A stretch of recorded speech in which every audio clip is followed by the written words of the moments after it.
ensuite, les archives. Pour les plus récents, il faudra parfois écrire à la mairie. Tu auras besoin du nom, de la date précise et puis du lieu, bien sûr. Commence par rechercher les actes de tes parents si tu n'as pas d'infos suffisamment précises pour tes grands-parents. Ça te donnera notamment les noms et les dates des parents et tu pourras remonter comme ça petit à petit. Et pour le reste, tout est en ligne maintenant. Il y a 30 ans, moi j'ai passé des journées entières dans les mairies et dans les archives départementales à tout recopier.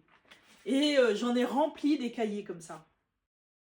Aujourd'hui, tu vas sur les sites des archives départementales, du département concerné, et tu recherches les registres d'état civil qui sont numérisés. Chaque département a son propre site qui fonctionne différemment. Alors au début, tu vas un peu patauger, mais bon, c'est normal. Tu verras, c'est émouvant de feuilleter virtuellement ces registres. Et puis avec les plus anciens, l'aventure commence vraiment. Écriture illisible, des taches, l'encre qui a traversé le papier, parfois des pages manquantes ou dans le désordre. Et puis le calendrier républicain avec ses mois étranges et poétiques comme Nivose, Floréal. Et encore avant, ce sont les registres paroissiaux. Généanet peut aussi t'aider si d'autres ont les mêmes ancêtres que toi. Ne fais confiance qu'aux actes, il faut toujours vérifier. Et puis voilà, je sais que tout le monde n'a pas une généalogie simple. Parfois, il y a des secrets de famille, il y a des pères inconnus, des exils, des histoires douloureuses. Il faut avancer avec douceur et puis parfois, on se retrouve bloqué. Et si tes ancêtres viennent de l'étranger, moi je te conseille d'aller sur des groupes Facebook spécialisés dans la généalogie de ce pays.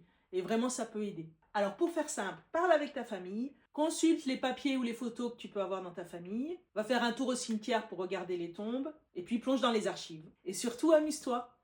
Là, c'est le premier arbre généalogique circulaire que j'ai fait. Et ensuite, je l'ai décliné par thème. Par exemple, j'avais fait un arbre selon la profession. J'en avais fait un selon l'origine géographique, j'avais marqué les villes. J'en avais même fait un selon le nombre d'enfants. Oui, un peu monomaniaque, hein. Quand on aime, on ne compte pas. Voilà, la généalogie, vraiment, il y a de quoi s'occuper pour toute une vie. Si tu veux découvrir d'autres histoires de ma famille, abonne-toi.